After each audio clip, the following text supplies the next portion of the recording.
welcome to Fearless Fempreneur Show, where we interview amazing, daring, and fearless women entrepreneurs. So, with me today, I have another amazing guest. We have with us Fatin, who is the founder of UUU Studio, based in Singapore. So, Fatin, thank you so much for joining us. Hello. Hi, how are you? Good, Alhamdulillah. All Yes. right. So, maybe you can start off first by sharing with us what is it that you do. I'm Fatin. I look at you, right? Yeah. I'm Fatin. I am the founder of UUU Studio. It's an interior design company. Um, right now it's just me and another intern. Yeah, we design homes. Yeah. Nice. So how long have you been running this business? The UUU Studio finally, like officially kicked off when I quit my previous job last. So that was February 2020, 1 month before circuit breaker. Oh wow. Yeah, so yeah, it's been a interesting almost 1 year for us. Lovely. Mm. So we're going to also like show you some of the works that Fatin has done. So she's actually quite popular on Instagram. Yeah. Like a lot of people are sharing okay that UUU Studio's works are Mm. very down to earth and they always match the needs of the clients. Mm. So maybe you can start off first by sharing with us why do you start to join this industry or why were you even in this industry in the first place? Okay, so I graduated with Masters in Architecture from NUS. So right after that, I was a practicing architectural designer or project architect for almost 4 years. Yeah, but throughout that 4 years or so, I did quite a number of interior design works, and that's when I really felt that I prefer interior design because it's more user centric. Um, or maybe the projects that I've been having for architecture is not really so user centric, but Mhm.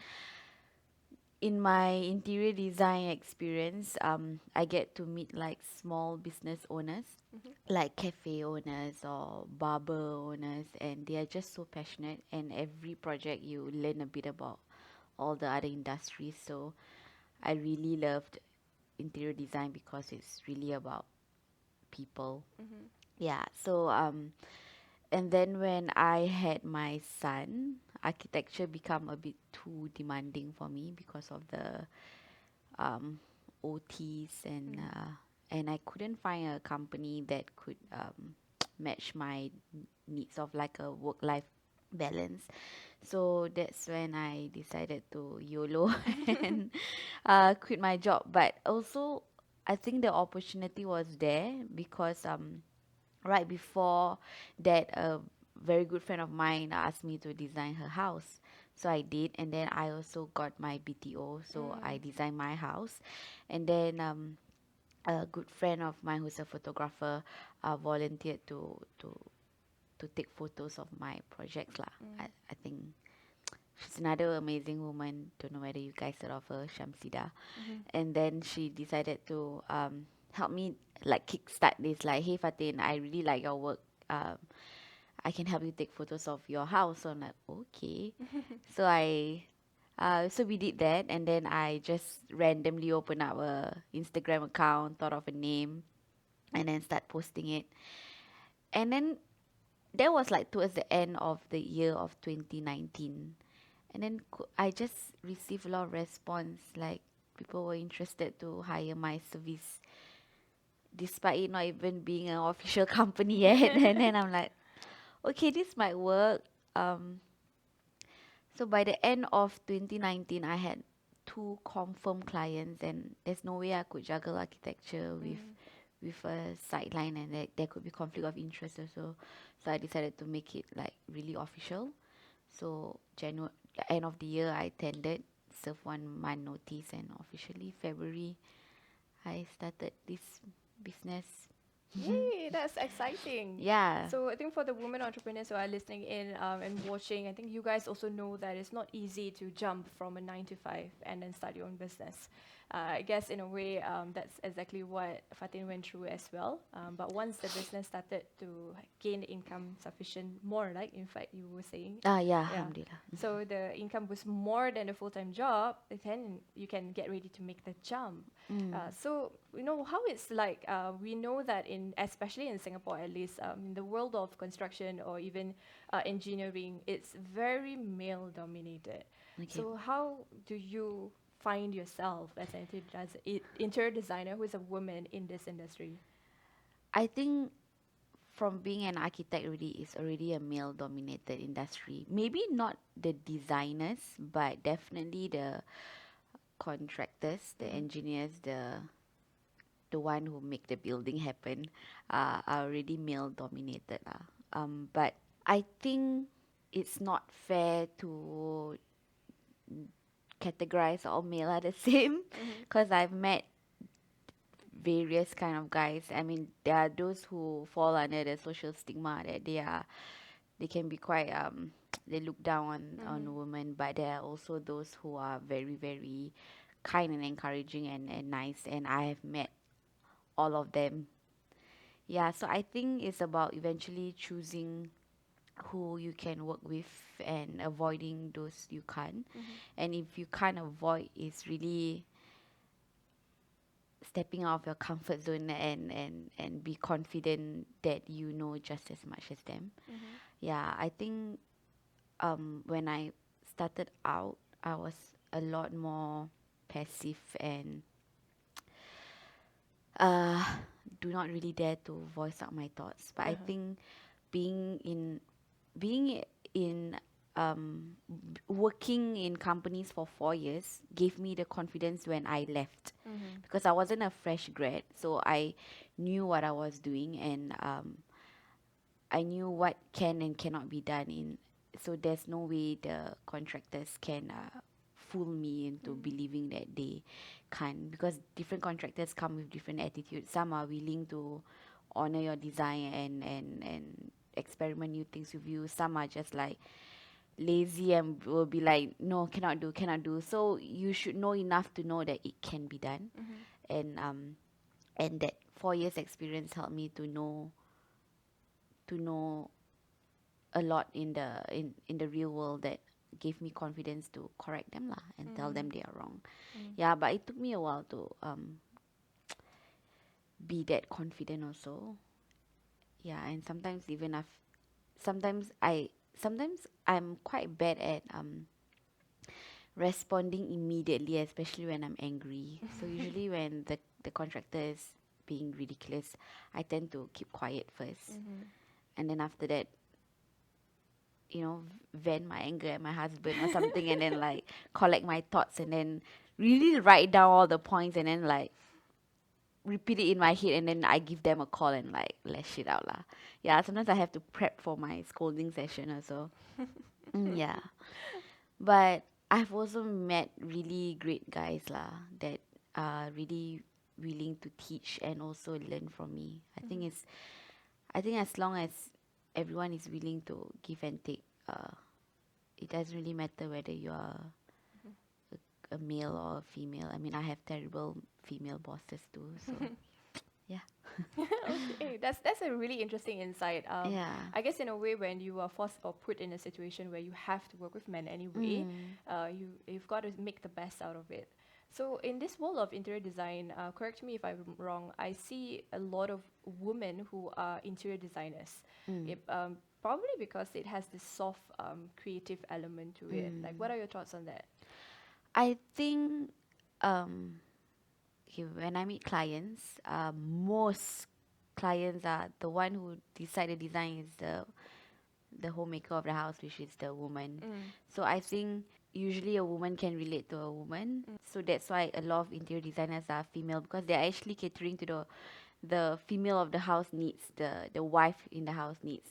It's really a lot of husbands are just happy wife, happy life. Yeah, my wife will handle the design. So I think naturally women really enjoy making their home beautiful. Mm-hmm. Um, so naturally interior designers are also female, and I think that communication between the wife and a female interior designer is also a lot more like you can understand each other needs better. Mm. So I totally see the rising number of female interior designers, and also in recent there's two types. The one is the interior design, the built items, and then there's also interior styling. Mm-hmm. And interior styling is really about the small details, and it's usually the girls who care a lot about the small details, like how I place my cups, how I place my plants, exactly the color of my rugs, the color of my curtain. Those are really sensitive things that I think not all guys are. You know, like how they say guys see grey, grey is grey, but girls will be like, oh, there's a warm tone and the cool tone. So naturally, this sensitive part of design, maybe I think female resonate to it more. Mm-hmm. Yeah, so um, that's why that, and also in the past, right? I don't think there's this clear distinction between interior designers and contractors. I think Mm-hmm. a lot of contractors, after doing 10 houses, they think they are interior designers really. Yeah, and then because Singapore homes, especially BTOs, they are quite like cookie cutter Mm. shapes. So a lot of contractors feel like all projects looks the same. Mm. Yeah, so that's the thing that only recently that we are trying to break away from that. Like Mm-hmm. not necessary the shape of the house is the same, the look of the house has to be the same. Yeah, there's so many things you can do with one standard 5 room flat. Mm-hmm. Yeah, um so now there's this clear distinction between a truly interior design company and a cookie cutter Mm-hmm. pseudo interior design company. Yeah, that's the that results in the great price difference also. Mm. Yeah, some like interior designers are very passionate about their design, Mm-hmm. so they usually um, would like to cater for clients who feel as strongly about design. Yeah. So if a client come to you and say, I just want something basic, there's no reason why you need to hire interior designer then, Mm. because you're actually paying thousands more for Mm. design. So if you don't feel strongly about design, you wouldn't want to part these few thousands just for that extra. Mm-hmm. Yeah. So that So makes a lot of sense. yeah, so Yeah. our immediate clientele is really very different. Mm. Yeah. But of course that goes back to budget lah. Mm-hmm. Sometimes people can't afford to hire interior designer because budget constraints and stuff like that. Mm. Yeah. So can you walk us through like your creative process? I mean, as much as you can, Mm. so that our future women entrepreneurs who wants to become interior designers can get inspired by this.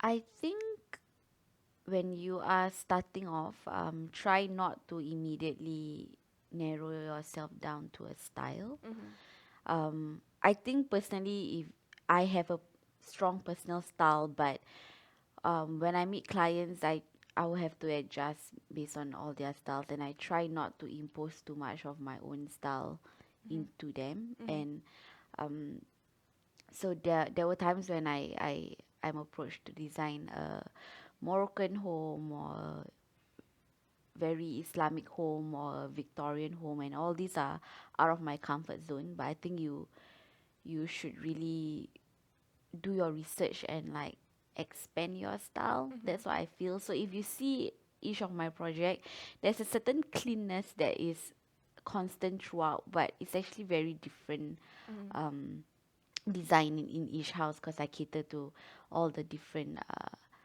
um, different clients punya taste lah. Mm. But I also feel like you shouldn't narrow when you look at homes, right? You shouldn't narrow down. Okay, so there's a lot of articles in online that will be like Scandinavian home, minimalist home. Like they narrow down the entire house concept to like a single word, Mm. or semi Scandinavian, semi Japanese. They have this new coin word Japandi.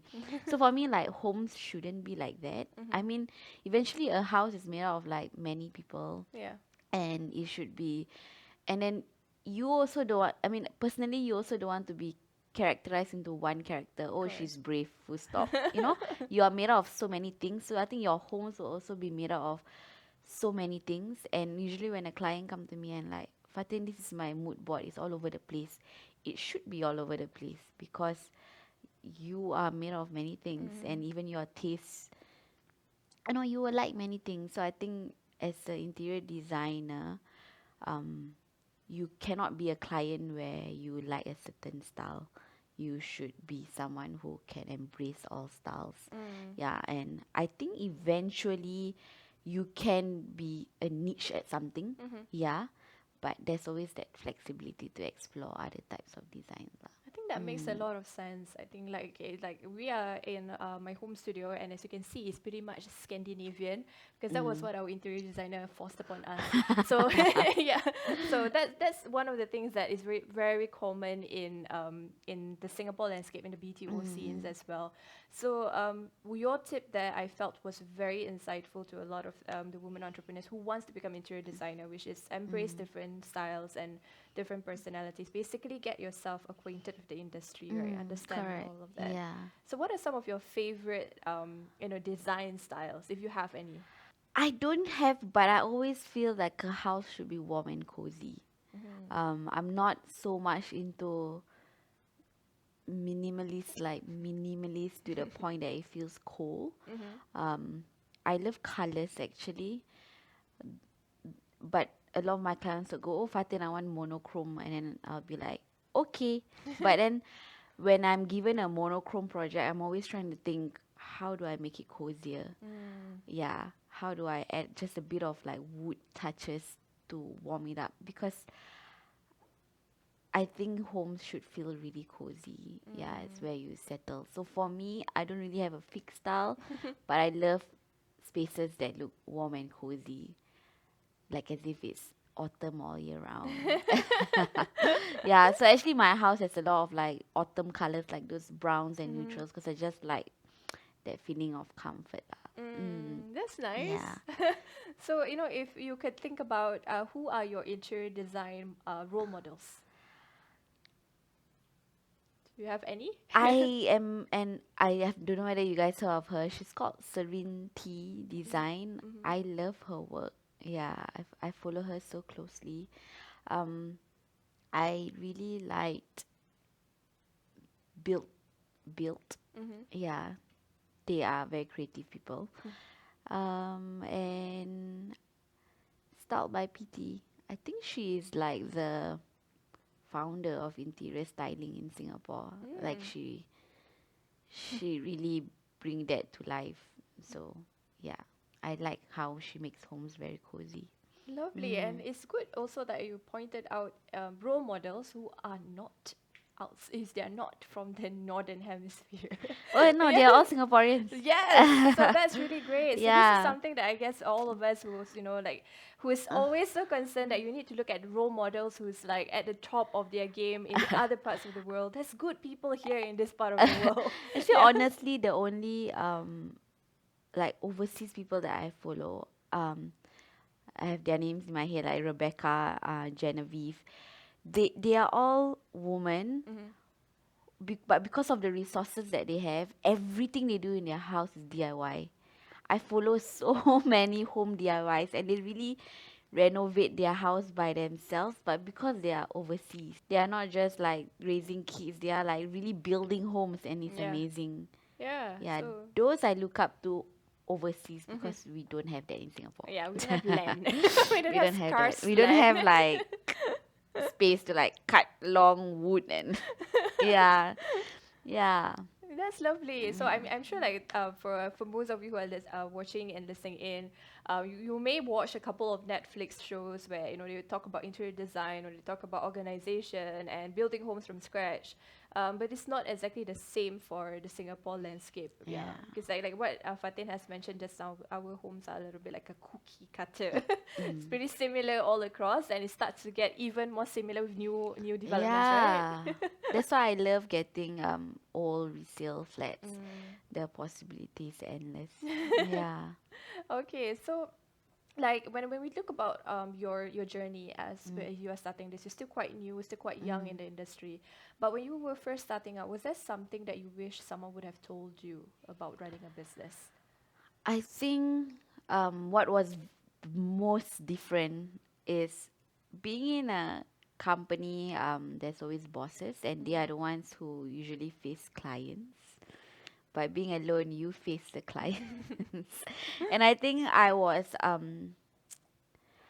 bit naive. Like, I'm not saying the world is bad, but you really meet so many different types of people. And I think I was naive in like in believing that everyone is every not they are bad. It's just that I think renovation is a very sensitive thing because it involves a lot of money. Mm. So um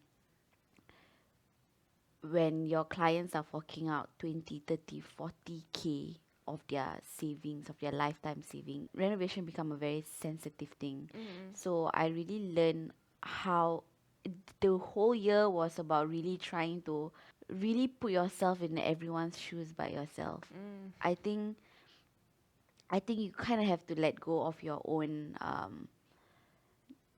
although you have real reasons of like hiccups or real reasons of delays because of COVID, Mm. or real reasons of all the ups and downs, in like none of it were like excuses, they were genuine difficulties that you face. um it's not always easy to get to seek understanding from clients because it's a it's a lot of money. Yeah. Yeah, it's a lot of money. So I think what I wish I could have maybe spoken to more IDs before I start is client management. Mm-hmm. Because I'm learning through mistakes right Mm. now, like the tone, the words you use, how you try to make your client happy but also not piss off your contractors, because you get nothing from pissing off your contractors also. So yeah, and then I think among everything in the job is actually client management, Mm. because at the end of the day, no matter how, at the end of the day, their feelings are very important lah. Mm. And at the end of the day, sometimes you still can't make them happy no matter what they do, but no matter what you try to do, but you just gotta understand that uh, it's a lot of money. Yeah, and like I would every client come with different expectations. So some clients come with like worst scenario expectation Uh, because they always feel like renovation a lot of hiccups. So when it runs smoothly or not too bad, they are very happy already. Some clients expect perfection. Like why is there hiccups in the first place? mm. Um, so they are very not tolerant of mistakes. But that's because I'm paying so much. Mm. I'm paying extra some more for design. Mm. Yeah, so I think every feeling comes with what was your expectation at the start of the Mm-hmm. reno. So I think I'm learning how to navigate through the different types of people lah. Mm. Yeah, which is actually very humbling lah to Mm. me, because I really stopped thinking about myself. Yeah, like you really have to put yourself in everyone's shoes. Yeah. Mm. I think it's really quite interesting insight that you have shared because it's about a balance of clients' expectation, managing your clients as well Mm. as also managing the people who need to do the work. Yeah. Yeah. So if they are the people who does the work are offended, yeah. Yeah. So it's not gonna be good for the client. Because sometimes clients will be like expecting me to micromanage them or scold them or chase them but it's not easy because I have to treat them as adults, Mm. and like they also have feelings, and yeah, so I can't just be like hawk eye them or make them uncomfortable or Mm-hmm. any hiccups blaming them, Mm-mm. or I so for me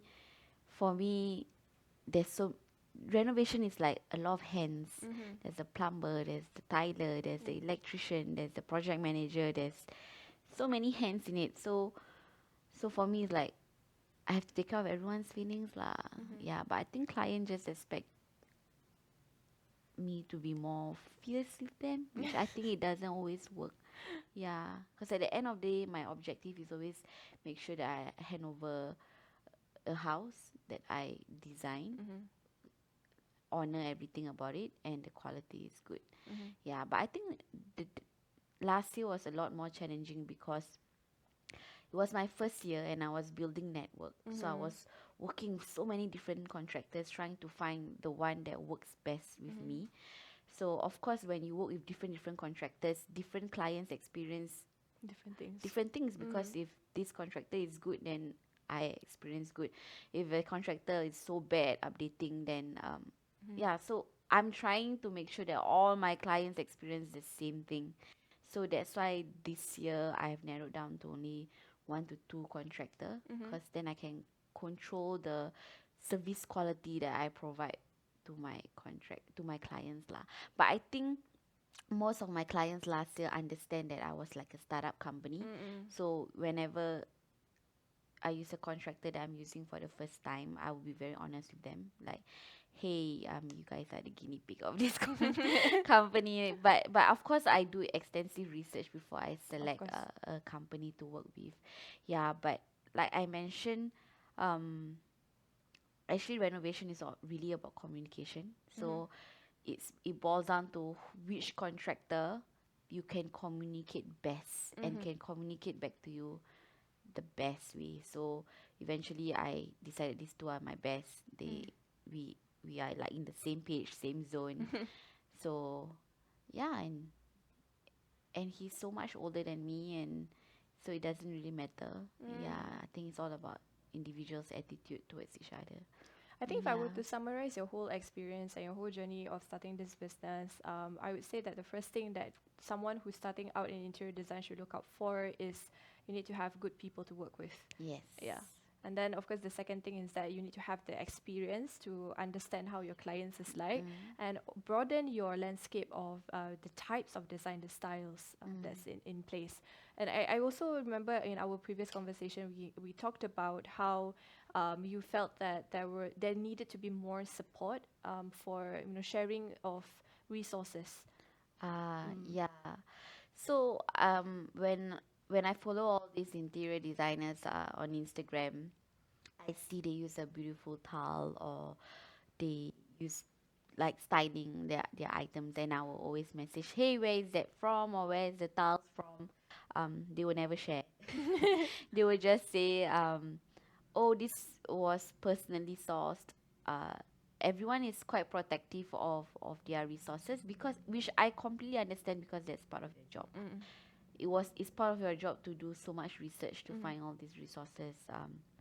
But I think for me, I don't mind at all sharing. Um, the more I share, the more people can DIY their Mm. own homes, which I think there's nothing wrong with that. Mm. So and whenever I use items from shops, even small shops or big shops, or big suppliers, I always just tag them on my Instagram. And Mm. then whenever clients ask me, hey, where do you get that mirror from? I will literally share the link from Tapao. I get it from here. Yeah, because I just want to be like, I don't need you to pay me to ask me questions. I Mm. just want to share my passion for interior design. And it goes I think it will kind of like go both way. The suppliers will also enjoy working with you, um, and you don't really benefit from each other. Like that's what Mm. I feel. Yeah, I think collaboration doesn't always have to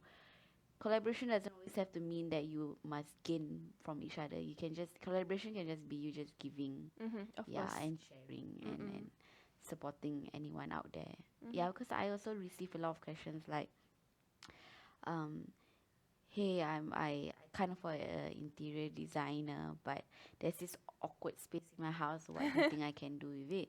Yeah, so I think it's nice to just share your thoughts, which is what Styled by PT is doing. She Mm. says this weekly Q&A, and everyone just share. I have this wall, I have this dining, and then she'll just share her tips. And Mm. I think sharing is really a nice platform. It's a really nice thing. Like you shouldn't be too scared to keep all your thoughts or resources or Mm. ideas to yourself. I think if you really believe in your work, people will see it and they will hire you for it. Mm. Yeah. I love this concept that you have shared because I think when it comes to service-based businesses, people hire you for the service, and the Mm. service is the actual design work itself.